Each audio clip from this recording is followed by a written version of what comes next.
American forces will not be returning to combat in Iraq, but we will help Iraqis as they take the fight to terrorists who threaten the Iraqi people, the region, and American interests as well. And going forward, we will be prepared to take targeted and precise military action if and when we determine that the situation on the ground requires it. Above all, Iraqi leaders must rise above their differences and come together around a political plan for Iraq's future. Shia, Sunni, Kurds, all Iraqis must have confidence that they can advance their interests and aspirations through the political process rather than through violence.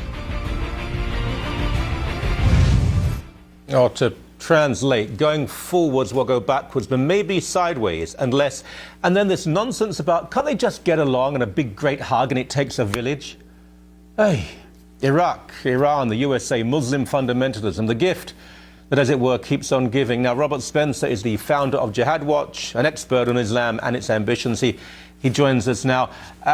I don't expect the American president to have a panacea. He doesn't have every answer, but my golly, he doesn't even ask a question, does he?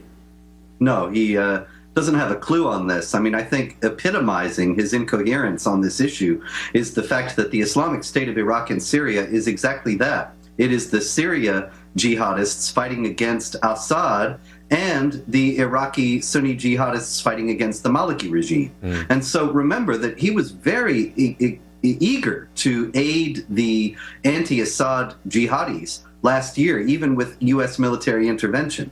And when that failed, he sent them weapons. And you could say, oh, no, he sent the moderates weapons. He didn't send the jihadis weapons. But that was a spurious distinction without a difference. The group that he sent weapons to was allied with the jihad groups. And that never stopped him, even though it was public and well-known information.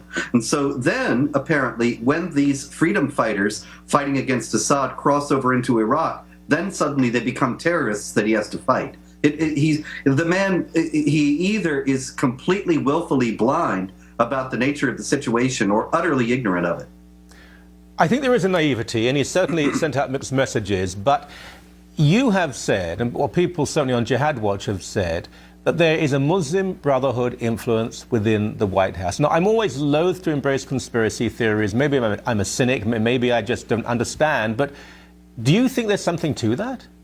I don't think there's any doubt about it. Look, Michael, in my last book, Arab Winter Comes to America, I set out the evidence for the Muslim Brotherhood influence in the Obama administration, and not just the people who are in the administration who have Brotherhood ties, but also a very, very long list of decisions that Obama has made during his presidency that were in favor of the Muslim Brotherhood and allied groups. Not only that, but just yesterday, there was revealed a document that has been classified but is now coming to light, Presidential Study Directive 11, ordering an assessment of the Muslim Brotherhood and other so-called political Islamist movements and calling for support of these so-called moderate Islamist movements. This came from the White House in 2010. Now, whatever the value of this document may be, it's certainly clear that Obama's policies and his direction since he's been president have been in this direction and only in this direction.